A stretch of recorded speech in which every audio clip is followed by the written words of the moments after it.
Hello everyone, this is Abdus Shah from Spire Podcast. Welcome back to another episode. In today's episode, we have Stephen from AdLabs. Stephen is very active on LinkedIn. You may see if you are from Amazon niche, whether you are a service provider or an agency owner, or maybe you are a seller or brand owner, you may know Stephen. But in case you don't know, here we have Stephen. Welcome, Stephen, to the show. And can you Yeah, please Abdus, thank introduce you. yourself? Yeah, my name is Steven. I previously was working in the HR, human resources industry at a construction company. It was a very, very boring job. If you can imagine, construction's a boring job. And then, at least you're outdoors, maybe, unless if you're in human resources, in which case you're indoors in a cubicle, trapped, no windows, very, very sad life. And then I discovered tech startups, digital marketing. I saw that people were able to, people were wearing board shorts and swim trunks and flip flops to the office, and I was like, man, I want to do that. I really am tired of wearing these ties, and so I did not have any employable skills for to jump into the tech startup space, but I discovered PPC. I saw it was just spreadsheets. I was, simple algebra, and I was decent at math in high school. So I figured, okay, I could probably learn this, and just spent a lot of time teaching myself, Googling my way around, getting every online certification that there was to get, and then applied to a bunch of jobs. It was funny. Nobody would give me a job because I just didn't have the work experience, which is kind of unfortunate. And nowadays, I don't look at people's resumes at all because they mean nothing. I have had way too many hires who had, 10 years or whatever of experience and just didn't have the critical thinking skills or common sense, which is just kind of what you need in general to do this job. More important than experience is the soft skills. So nowadays we only hire for soft skills, but fortunately there was one company that recognized that and gave me a shot, and that was called AdBadger, and they're a Hmm. software tool. And yeah, they that was how I got my start in the space. I was working at AdBadger, helping with the software there, and also helping manage Amazon accounts. And now I'm 6 years into this, and I've just been managing a ton of accounts ever since. So I'm a PPC manager through and through. That's how I've made my living for the past 6 years, is just by managing ad campaigns. And during those past 6 years, I've developed very strong opinions about what's going to get the best results. And I would say they're Hmm. not even necessarily. I mean, I call them opinions, which is being a little bit humble. They are facts, which we'll dive into in a little bit in this episode. But I'm very passionate about realizing that there is like a right way to do the math to calculate your bids as well as your placements, and the prevailing knowledge out there and like the best practices are not. A lot of them just have the math wrong at best, and at worst, or sorry, they're a lot of the content is vague at best, and at worst it's incorrect information. So what we try to do with our podcast and with my LinkedIn posts and everything is we try to provide high valuable, actionable information and education. So yeah. Hmm. That's cool. That's cool.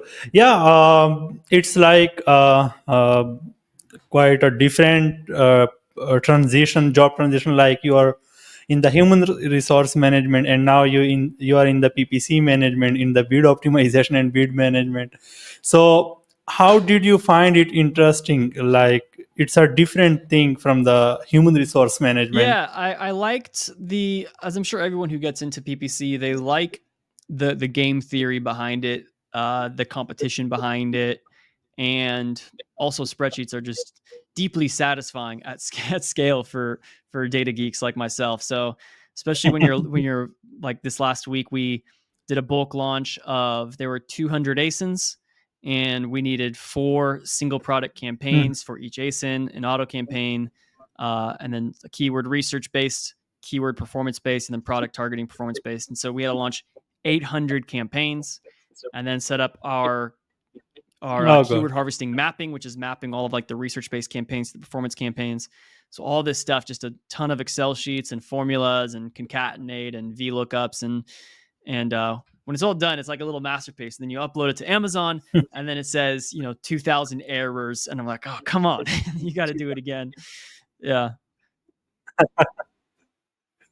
Exactly. Now you mentioned that like people are about confused about the bid optimization, and yeah, there are a lot of content available on LinkedIn and on YouTube, even on TikTok as well. Some says that apply the auto bidding. Some says that you have to apply the up and down, and some says you have to apply the fixed one. So there are a lot of confusion. So what's your experience with the bid optimization, especially when you are managing 800 campaigns? How do you optimize, and how you uh, decide, or you can say calculate the bid for each Yeah. campaign? So there's a lot there to unpack, and I don't think, unfortunately, we're going to be able to cover all of it on this short episode. So let me kind of take a Exactly. step back and say, there's, I guess, three places in which you have controls of your bid. There's the campaign settings, in which you can set those bids to dynamic up and down, dynamic down only, or fixed bids. I'm going to tell everybody that if you're doing the way that works is Amazon will basically say, uh, if they think, for whatever reason, they don't tell us what goes into it, but if they think there's a higher chance you're going to get a sale, they'll increase the bid by up to 100% with dynamic up and down turned on.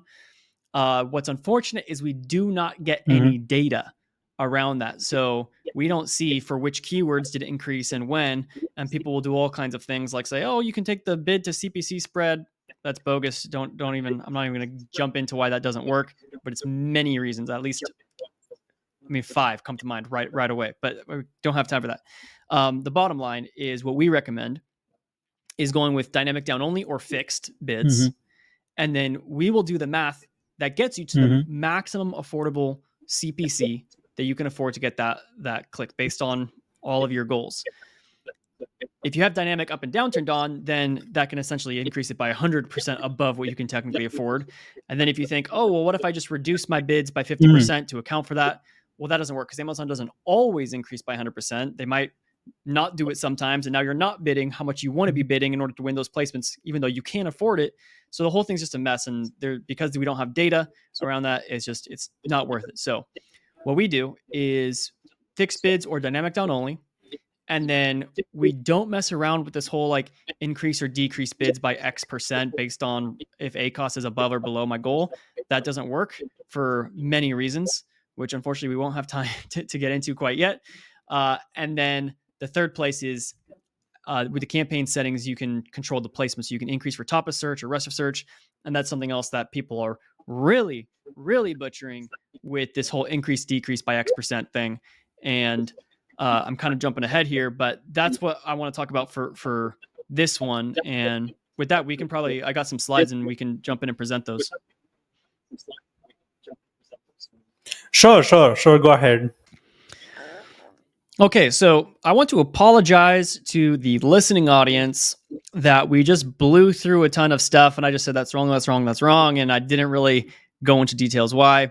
The reason why Mhm. is because we can't talk about everything. Like we on that Amazon Ads podcast, which is the name of our podcast that I'm doing with a friend. So that Amazon Ads podcast, the first like 5 episodes are all about bids, and each of those episodes is almost like an hour. So that's like 5 hours of content talking about bids.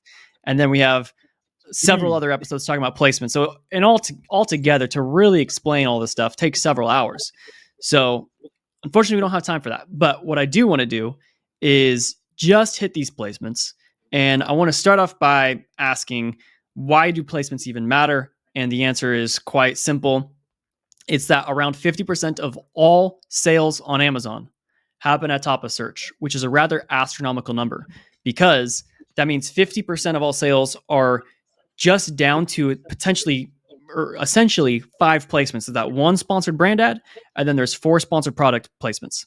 And so that's 5 placements that are getting 50% of all sales on Amazon, meaning the other 50% of all sales is distributed thinly across the hundreds of other potential placements between rest of page one on the search, on all the product pages, all this other stuff. So the amount of concentration of sales to those top of search placements, astronomical. And then not only that, but those product pages, everyone's always like, oh yeah, we want to conquer these product pages and conquesting, and we want to be targeting all of our competitors and putting our product ads there and defending our brand. We don't want any other brand on our product pages. And there's way too much focus on product pages and not enough analysis on the actual performance, which if anyone actually looked at the performance, they would see that product pages typically get 50 to 75% lower conversion rates compared to other placements. Not even just top of search, other placements. So basically just top of search and rest of search. So compared to the search results combined, product pages 50 to 75% lower. So you definitely don't want to be optimizing there. And then not only that, but the click-through rates.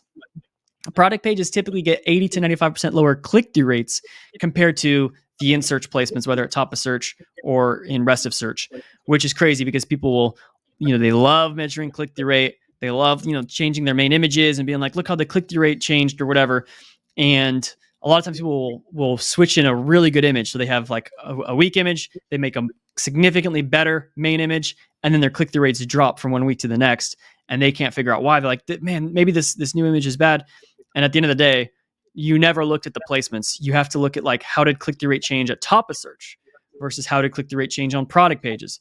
Because we can show you later too in our software how it's really easy to see that. But typically what's going to be happening is maybe your click-through rate did increase on both top of search and product pages. You got significantly larger click-through rate. You just got more clicks at product pages in total. And because there's about, I think like 50 times more impressions typically on product pages compared to top of search, it weighs more heavily on like the averages. So anyways, I'm kind of going off track and I tend to do that a lot. So stick with me here. But when I am auditing accounts, the most common scenario that I see, and it's seriously, I mean, we're talking 95% of the time, and I pretty much guarantee you 95% of you, if you look into the actual performance of your placements, you will see that you are overspending on product pages where you are getting the highest ACOS, and you are underspending on top of search, which has the lowest ACOS as well as the highest conversion rates. And why that is, and by overspending, what I mean is you'll see a lot of accounts are doing like 20 to 30% of their spend is going to product pages, where ACOS is like over 100%. Which is absurd. So let's just say you have a target ACOS of 30%. You'll see like top of search is only spending like 10% of your budget and has like a 20% ACOS. So it's really good. It's really low. But then product pages has 100% ACOS and is like 20 or 30% of your total spend. And while your whole account's averaging out to 30%, you're not able to push any more on top of search, because if you do that, you're going to be like overshooting your ACOS at the overall account level. You need to reduce the amount of spend on product pages in order to properly fund an increase of spend somewhere else. And that's something that unfortunately no other software has been able to solve, because they're all going with this increase, decrease by X percent based on that placement's target ACOS, which ultimately doesn't work because you can't go below 0%. So you're looking at product pages, maybe it's already set to 0%, and you still are overspending there, and your ACOS is too high, and you can't apply a negative decrease. So that's everything we're going to solve in this episode. But the way in which people currently go around optimizing campaign placements, number one is what I just said, increase or decrease based on ACOS. Incorrect. Number two, people will say, I just don't use campaign placement settings at all. That's not good. And then the option number three is software automates it for me. And then option number four is calculate relative CVR conversion rate or revenue per click, RPC. So I ran a survey on LinkedIn one time, a poll asking people, and I'm curious, Abdus, which of these do you think was, how would you rank them in terms of like, most answered versus least answered?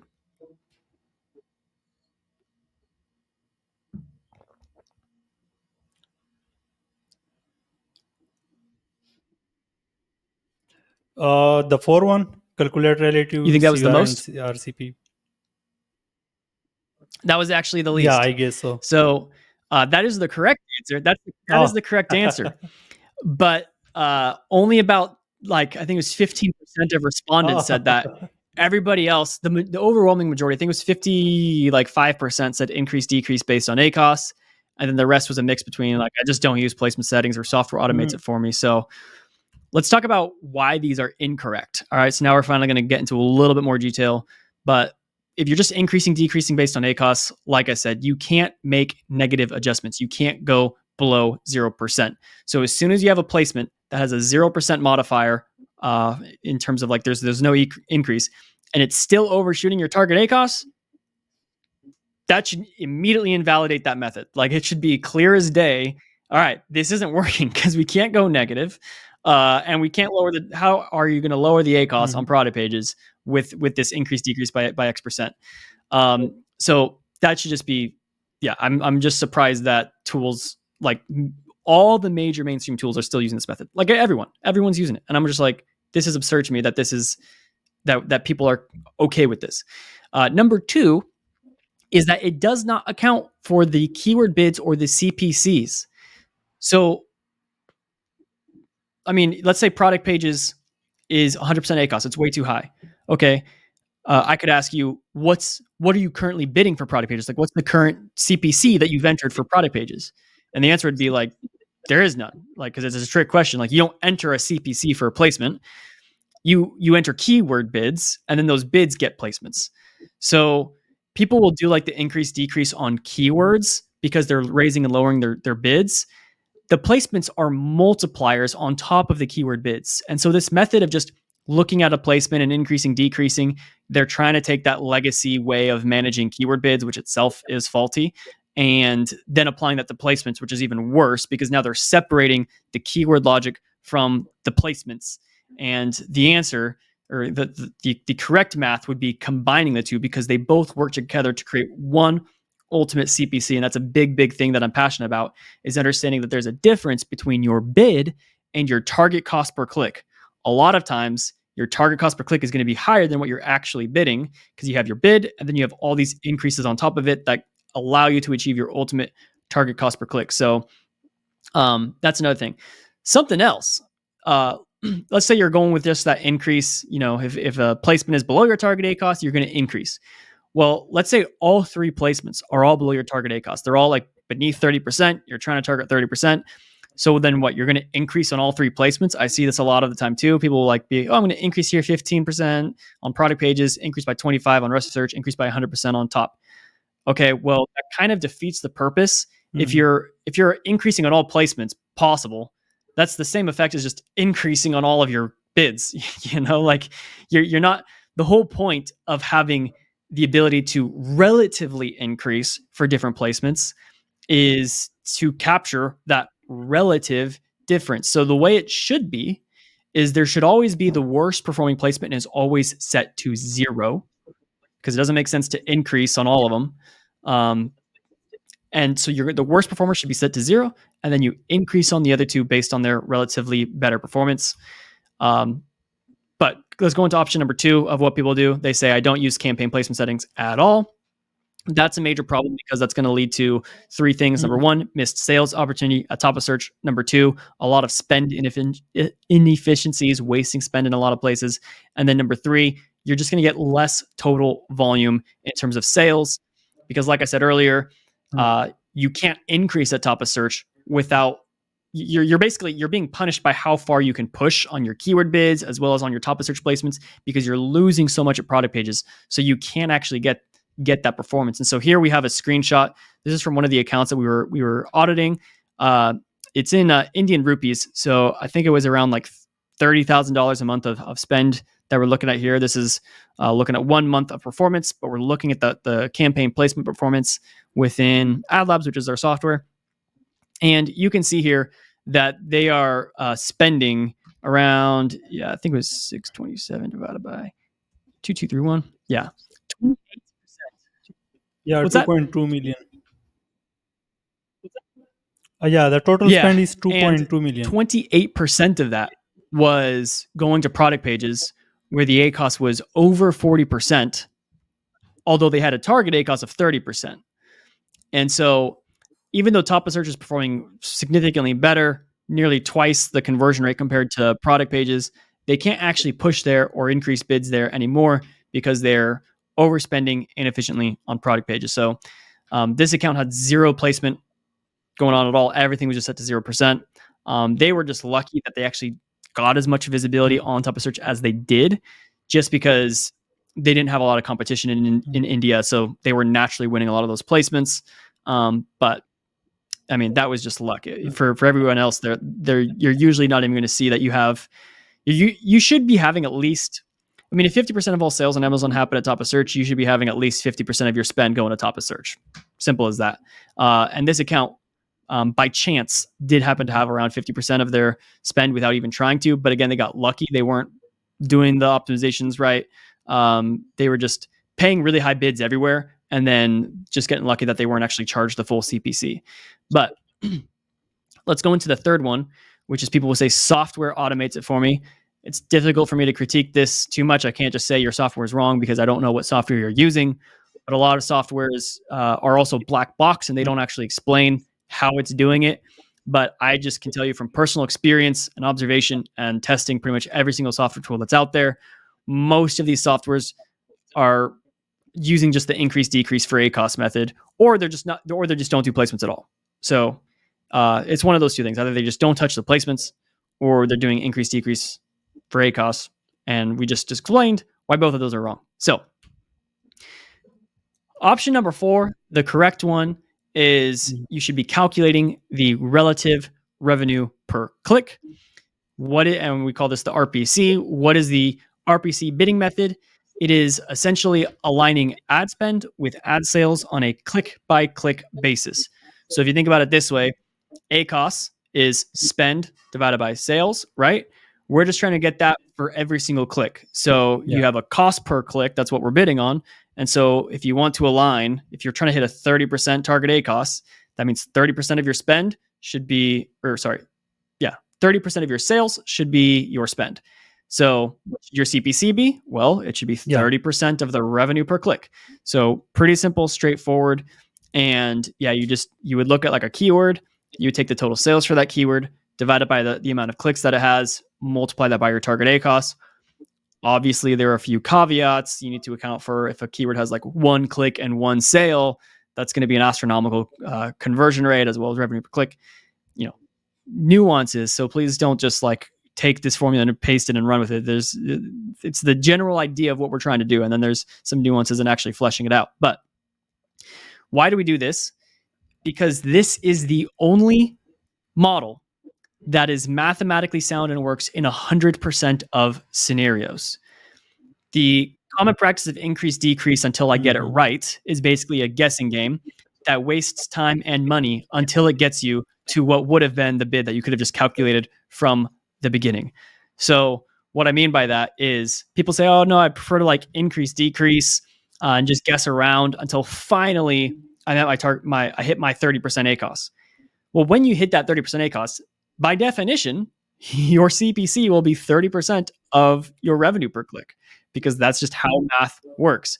So you wasted several weeks of increasing, decreasing, where you could have just calculated what that CPC should be from day one. And this is where all the other tools out there will say, oh yeah, there's a 2-week, 4-week learning curve. They call it machine learning, whatever, while it just guesses around increase, decrease, randomly moving things, when we could just be a lot faster. And another reason why increase, decrease, the bids doesn't work is because a lot of times you're treating the bid in that scenario as a data point. So let's say if I'm looking at the last 30 days and let's say my ACOS is 100%, and I say, okay, I need to reduce my bid here. So I'm going to decrease my bid. Some tools will just say like, let's say you're trying to go from 100% to 30%. Some bids will just decrease it by like 10%. And then they'll wait till the next day and then decrease it by 10% again. And then the next day, and it can take you quite a while to get there. And even then 10%, if they're doing 10% daily, that's very astronomical. I don't think they're quite doing that. They're probably doing like 1% a day or 10% a week or whatever. But the point being, it's going to take you a long time to reduce that bid by around 70%, which is where you need to get to. And you're going to be bleeding money that whole time. But then the other thing is, let's just say even after a week, you successfully reduced that bid by 70%, and you got it to the right CPC. Well, if you're looking back at the last 30 days, so maybe you reduce that bid from, let's just say it was previously bidding, let's just say $1, and now you're bidding down to 30 cents. And so you made a 70% reduction.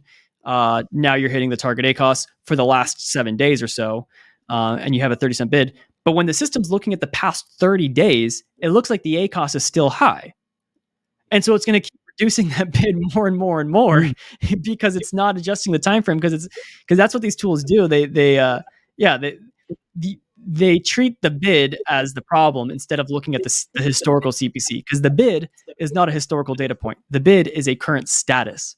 So you could have a keyword that is has 100% ACOS and it has a $5 bid, and I can change that bid to 2 cents. The last 30 days ACOS is still really high. Changing the bid does not change the past. It will change the future, but you got to wait for that to play out, and then you have to account for all this. Anyways, I'm belaboring the point. I apologize for ranting and rabbit trailing. I do that quite a bit, but what I'm trying to get at here is you can over optimize in this scenario by, if you're just increasing, decreasing, you're guessing around, it can take you a long time to get to the right result. You might over optimize where now that you've lowered the bid, you keep lowering the bid because every single day you're running this decreased bids because it still is high ACOS, etc. What's beautiful about calculating for revenue per click is it doesn't matter how many times you calculate it. I could optimize my bids 1,000 times in 1 hour. It will always output the same revenue per click. So it'll always give me the same bid, the same CPC. And I could optimize it thousands of times every single day if I wanted to. And depending on whatever my look back window is, the calculations every day will change slightly as there's a little bit of extra data. Now, I don't really recommend that because that just muddies your history. I prefer to optimize once or twice a week. That way, if I make a big round of adjustments one day, I can monitor it throughout the week. If we see that performance is not going how I wanted it to, I can quickly revert that or do a second round of optimizations and stuff like that. So, do you have any questions so far, Abdus? Do you think the audience is tracking with me, or do you think I lost 80% of the listeners? Yeah. Actually, I didn't get the I was question. Can you asking repeat? if you had any questions so far, if you think this is making sense. Yeah, I got some questions, but you can finish the presentation. I wrote it with myself. Yeah, perfect. and then I will ask. So now let's talk about these campaign placements. How can you calculate these with the revenue per click? I started teasing quite a bit of this out, but what you want to do is you want to identify. So you would take all 3 of your placements, your top of search, rest of search, product pages. You calculate sales divided by clicks to find out what is the revenue per click for each placement. Sorry, I want to back up. Let's restart this.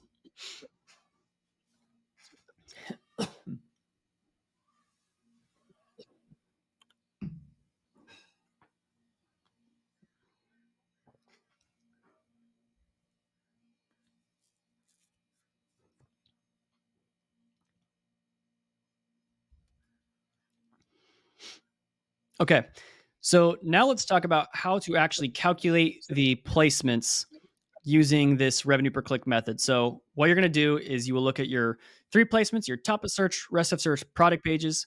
You will take the sales for each placement, divide that by the clicks for each placement in order to get the revenue per click of each placement.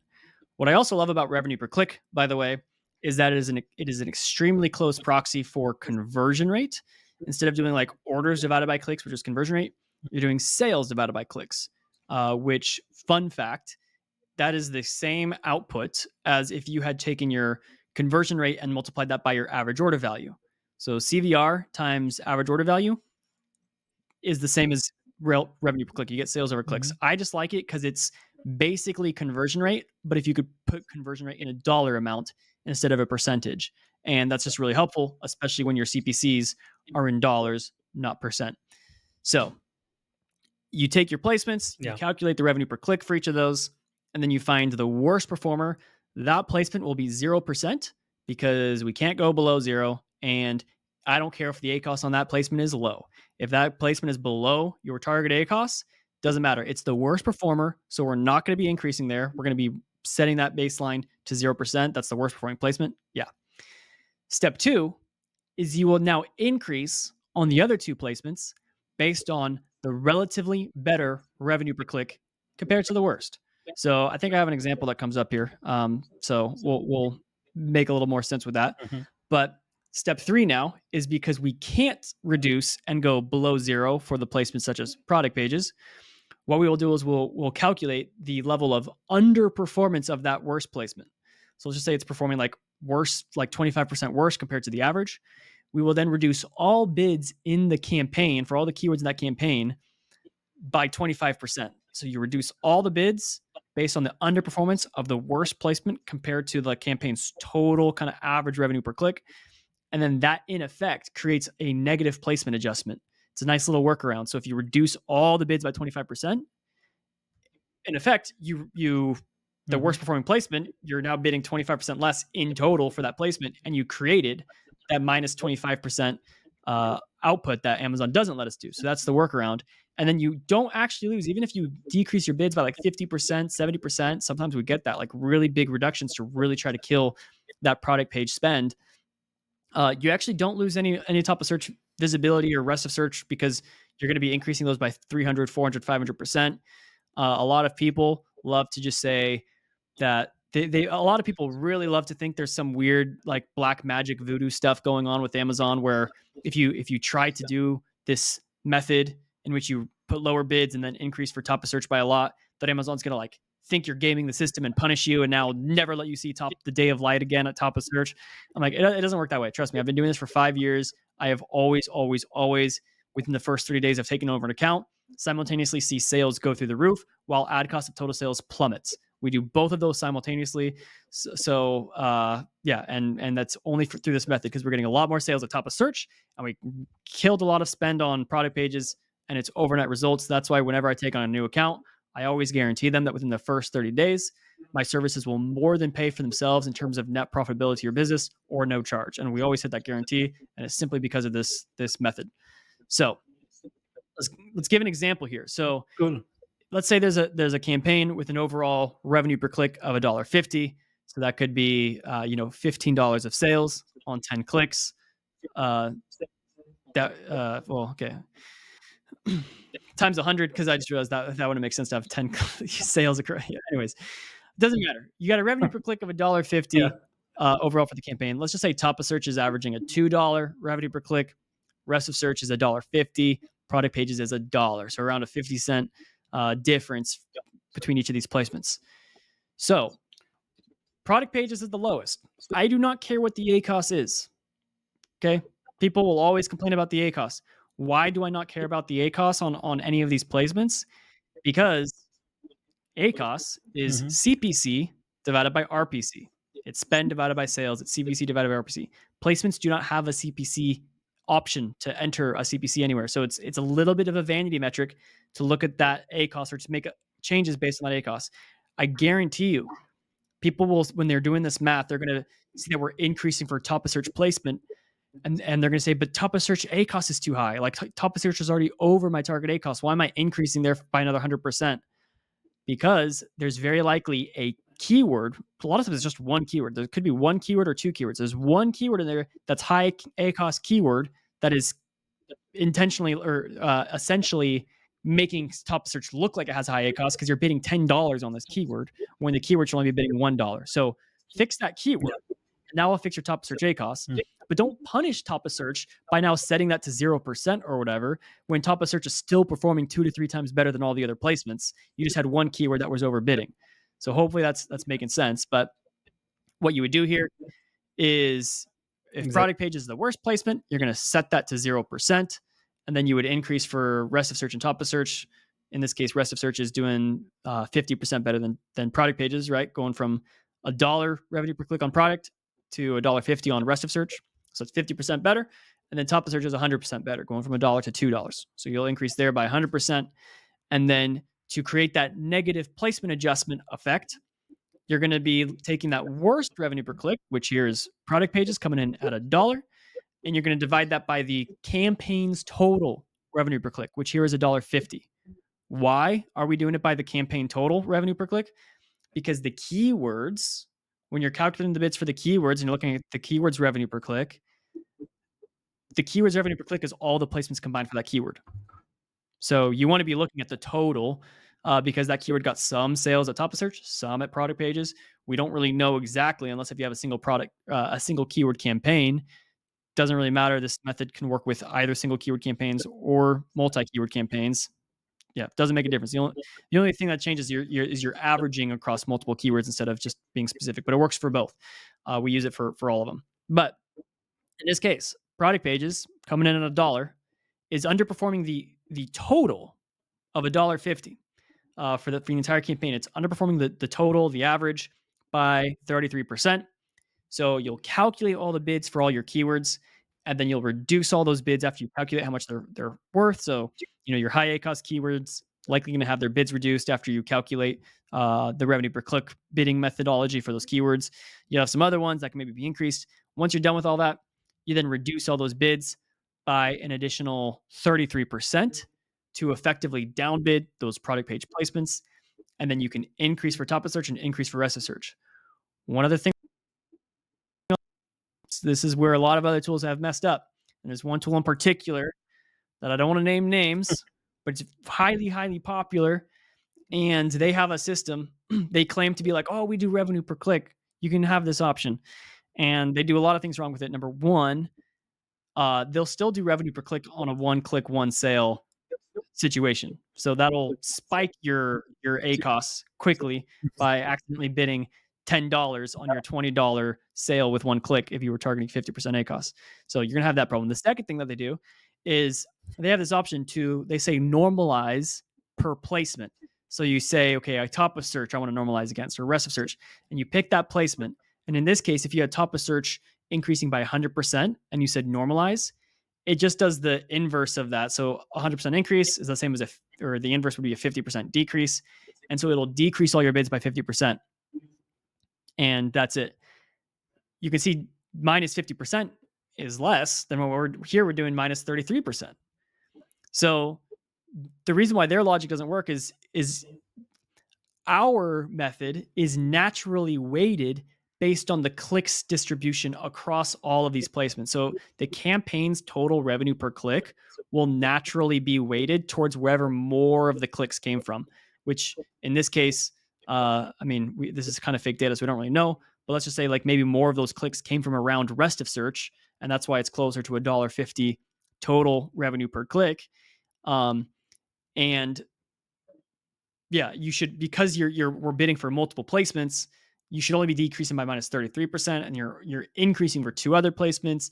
This other tool only lets you pick one placement, and then they're going to decrease by 50%, which is going to be too much because they're just not accounting for the click distributions and everything like that. So it's probably not making sense, but it makes a lot of sense to me. So I apologize if I'm not being the most clear in trying to explain this. I do got to work on breaking that down. What I will say is, let's just pretend, to try to point this a little bit further. Let's pretend the campaign's overall revenue per click was like $2. Okay, let's just say because like 99.9% of all the sales in the campaign were happening at top of search, and therefore the campaign's total the campaign's total revenue per click would be around $1. Oh my gosh, I'm really messing up on my words here. Mm-hmm. $2. So, and I don't, you can't see my cursor. I'm trying to like use my cursor to point on what's going on here, but let's pretend the campaign's total revenue per click is $2. Okay, let's pretend it's $2 because pretty much all the sales came at top of search at $2. Your rest of search and product pages are like less, but they get so low volume that it's not influencing the campaign's total revenue per click. We're just coming in at $2. In that case, if the campaign's total revenue per click was $2, and then you were to apply this methodology where the negative placement adjustment is going to be the worst revenue per click, in this case, product pages coming in at $1, divided by the campaign's total revenue per click, in this hypothetical example, if that was $2 because all the sales are coming from top of search, then you would get $1 divided by $2 is 50%. That would be a minus 50% decrease. Then this other tool's method would work. The other tool in this normalization thing, the math assumes that you're getting 100% of all the sales at the placement that you're trying to normalize against, which is incorrect. What we're doing is if 100% of these sales were all coming at product pages, like the bid reduction would look a little bit different compared to if they were all coming at a different placement. So we actually account for the click distribution, which is influencing everything else. If that didn't make sense, hit me up on LinkedIn, ask questions. I'll answer any questions that you have. So, final thing that we'll say here is just a quick case study of a brand we were working with. This was their data in February 2024. We took over their management in March. You can see that on that first image in for top of search, they were spending around. Yeah, I mean, overall, product pages was getting a 55% ACOS. Top of search was getting a 32% ACOS. Their goal was 40%. So you can see that like they could certainly be spending quite a bit more on top of search. They were overspending on product pages. A lot of missed opportunity where that conversion rate was substantially higher on top. So all we did for this account, we didn't do any campaign restructures. We didn't do any keyword harvesting. We didn't do any keyword negations. All we did was we calculated the bids and placements properly in our software AdLabs. We literally just like, and I think we only did it once. On March 1st, we went in, we said like, optimize these bids. The tool spits out a preview of like, here's what we're going to do. And it gives you all these detailed reasons. We're going to do this because of this because of that. And then the manager can look at it, QA it, and then say, okay, go. And then you ship it through. And then 1 month later, I might have done 2 optimizations in the whole entire month. One on March 1st, another one I think in the middle of the month. But I was intentionally trying to show you what the performance difference would be.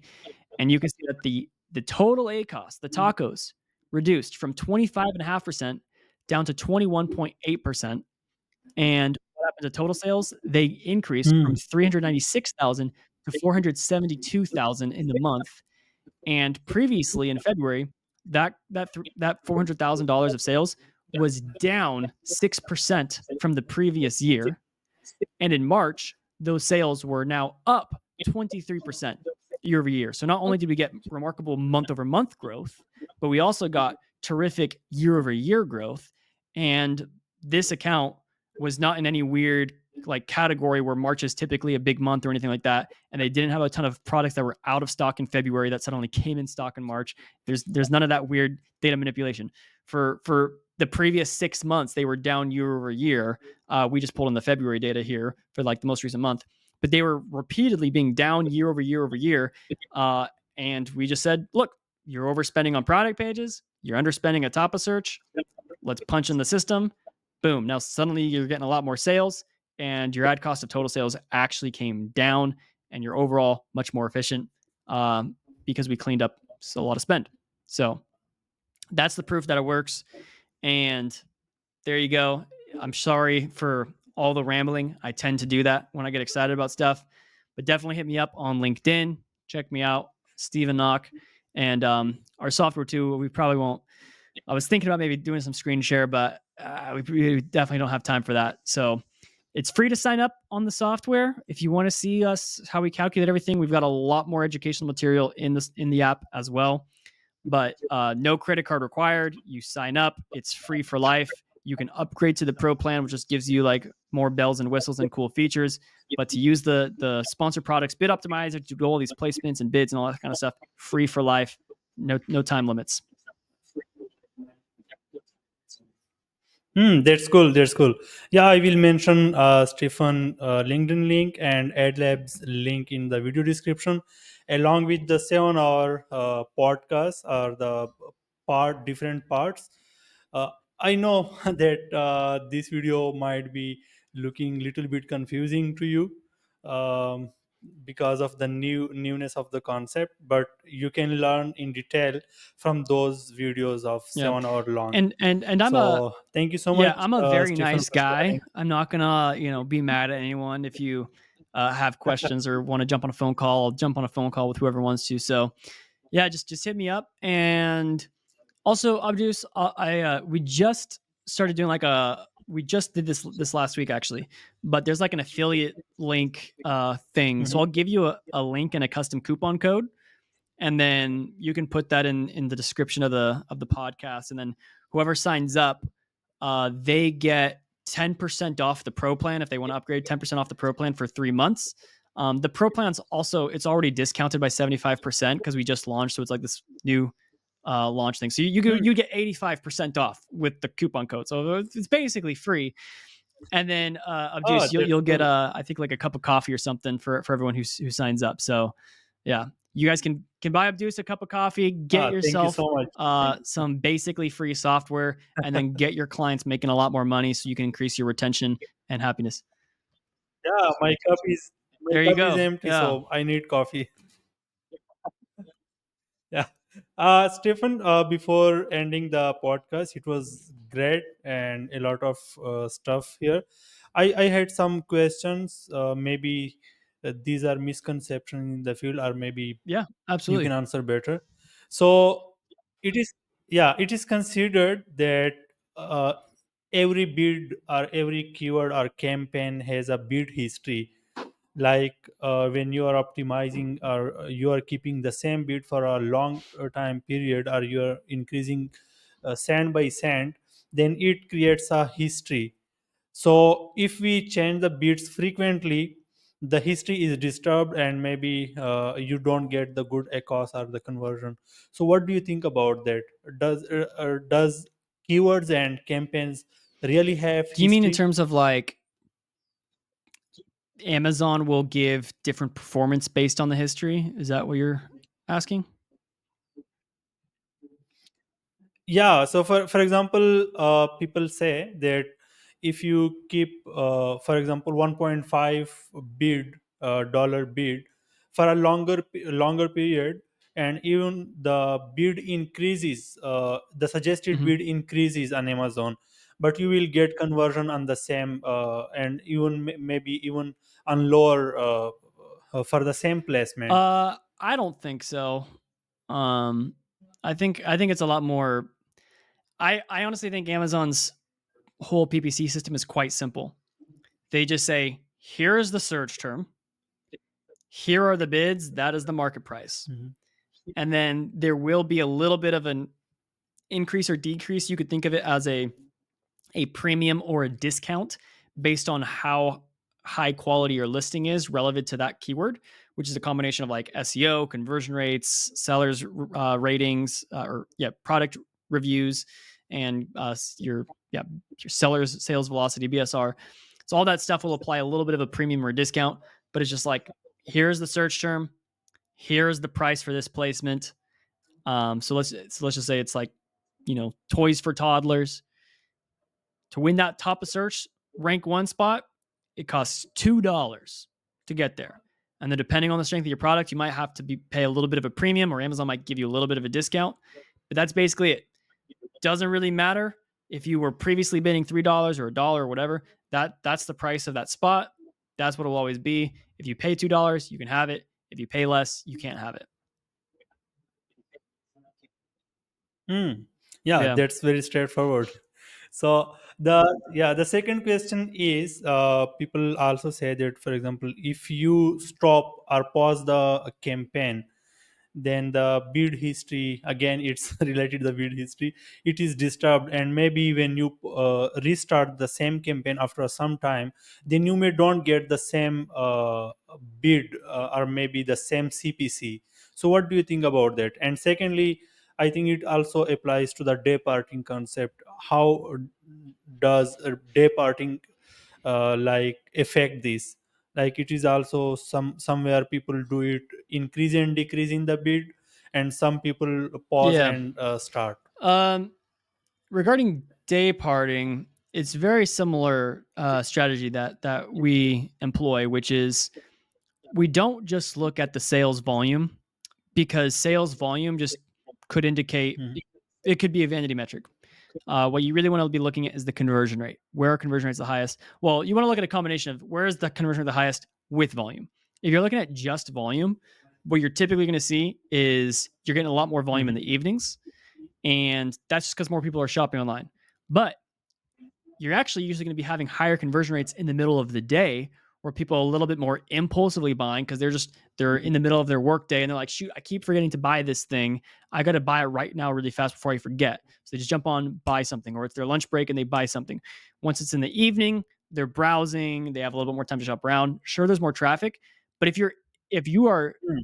or window shopping, More yeah. window shopping. But if you're reducing your bids during the daytime when conversion rates are the highest, just because there wasn't as much like traffic as the Mm. evening, you're missing the opportunity. And that's where, again, like the revenue per click will solve that. And we've got a whole episode where we dive into the weeds around day parting and using revenue per click and conversion rates.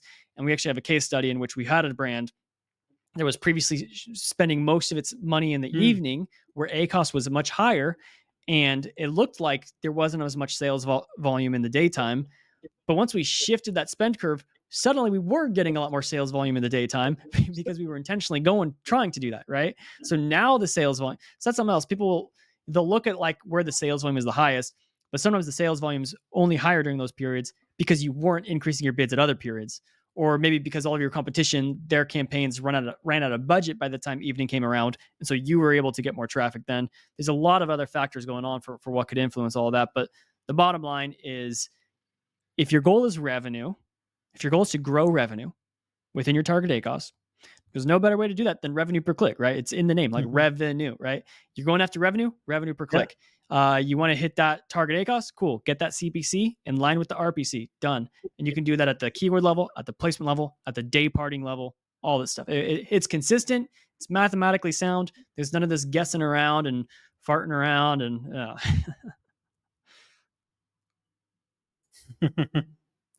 Yeah, that's really like, yeah, straightforward, and yeah. Um, so thank you so much, Stephen, for sharing your depth knowledge, and please share the slides after the call. So I also attach the slide link in the video description so people can access them too. And thank you so much for sparing your time and sharing your Absolutely. Thank you valuable guys as well tips. for listening. If you made it this far, I owe you a cup of coffee. So send me a message and introduce yourself, and we can say hi. Thank you so much. Have a good day ahead, Stephen.